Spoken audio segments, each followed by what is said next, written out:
정치화법 수업 시간에 필기한 내용인데요. A는 우리나라 헌법의 기본 원리 중 하나라고 주어져 있어요. 관련 헌법 조항을 보면 모든 국민은 인간다운 생활을 할 권리를 가진다라는 거죠. 국가가 지금 배고프고 뭔가 힘든 상황에 있는 국민을 외면하지 말고 너 알아서 살아 이렇게 하지 말고 돌봐줘야 된다는 뜻이에요. 어느 수준까지? 인간다운 생활을 할 수 있는 수준까지는 국가가 돌봐줘야 될 의무가 있다는 뜻이에요. 이 관련 헌법 조항이 반영된 헌법 원리가 바로 복지국가의 원리죠.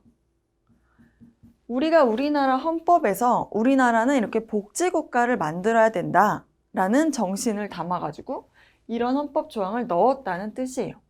그리고 또 가라는 헌법 조항이 있고 실현 방안으로는 노인의 생활 안정을 위한 기초연금을 지급한다라는 제도를 만드는 거죠. 우리가 헌법에서 이렇게 정해놨기 때문에 이 제도를 만드는 거예요. 노인이 되면 이제 일하기도 힘들어지고 살아가기 힘드니까 국가가 그 삶을 보조해줘야 될 의무가 있다는 뜻이죠. 또 다른 제도 등이 이 복지국가의 원리를 통해 구현이 되고 있어요. 그래서 이제 한번 살펴보면은 이 복지국가는 근대 입헌주의 헌법에서부터 강조됐던 건 아니죠. 입헌주의라는 건 이제 이 헌법에 의한 국가 통치를 시작해보자 라고 했던 때예요. 그럼 이때 이 시작을 할 당시에는 그 입헌주의 전에는 왕정이었죠. 왕으로부터 권력을 뺏어와가지고 이제 국민들이 우리 민주주의 할 거야, 법치할 거야, 입헌주의 할 거야 이렇게 하던 때란 말이에요. 그럼 이때는 국민의 자유 이런 게 강조가 됐었어요. 우리 건드리지 좀 마. 우리 재산 맘대로 뺏어가지 말고 나한테 이래라 저래라 하지 마. 여기서부터 이제 출발을 한 거예요. 근데 이제 출발을 해서 자유롭게 살다 보니까 다시 사람들 간의 격차가 벌어지고 잘 사는 사람, 못 사는 사람, 힘든 사람이 생겨났죠. 그렇게 해서 우리가 이제 좀 여유가 있어지니까 시작한 게 바로 현대의 복지국가 헌법이에요. 그래서 복지국가의 원리란 건 근대 때부터 시작된 게 아니라 현대에 와서 이제 가장 최근에 생겨난 권리다. 이렇게 보시면 되겠어요. 2번, 국가의 역할을 최소화하는 걸 전제로 한다. 최소화, 국가 너는 그냥 가만 좀 있어. 아무것도 하지 말고.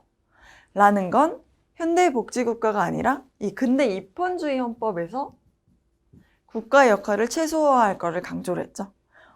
너넨 좀 가만히 있고 국민들을 자유롭게 좀 해줘라. 그런데 현대에 와서는 국가가 너무 가만히 있었더니 이제 힘들게 사는 사람들이 생기잖아요. 그러니까 국가가 너 뭔가 해라 라고 다시 바뀌게 된 거예요. 그래서 국가의 역할을 최소화하기보다는 국가가 어느 정도 일정 부분은 역할을 해주기를 바라는 거죠. 그다음에 3번을 볼게요. 모든 국민은 학문과 예술의 자유를 가진다. 라는 건 복지국가와는 큰 관련이 없죠. 자유와 관련이 있죠. 자유권적 기본권이에요. 내가 배우고 싶은 거 배우게 해주고 내가 뭐 그림 그리거나 뭐 얘기하는 거 여기에 대해서 규제하지 마. 나한테 뭐라고 하지 말아줘. 라는 그런 자유예요. 바로 이 자유권적 기본권은 그래서 소극적, 방어적 성격의 기본권이라고 하죠. 그다음에 4번. 나의 복수정당제를 보장함이 들어갈 수 있다. 복수정당제는 이제 민주주의 이런 것과 관련된 얘기죠. 이 복지국가와는 큰 관련이 없어요. 나의 근로자에 대한 적정임금을 보장하고 최저임금제를 실시함이 들어갈 수 있다. 맞죠? 이게 바로 복지국가의 원리에서 구현된 하나의 제도예요. 이제 사용자가 있고 근로자가 있을 때 아무래도 고용을 할 자유가 있는 사용자가 더 근로자에 대해서 너 내가 고용해 줄 테니까 최저임금도 주지 않고 적정임금도 주지 않은 상태에서 이제 힘들게 할 수가 있잖아요. 이런 걸 막기 위해서 이 복지국가의 원리를 반영해가지고 너가 고용하는 입장이라고 해도 그렇게 마음대로 해서는 안 돼. 일정한 기준은 지켜줘야겠어. 왜? 우리가 모든 국민이 인간다운 생활할 권리를 가지도록 헌법에 만들어 놨으니까 라고 이 논리가 이렇게 맞아 들어갈 수가 있어요.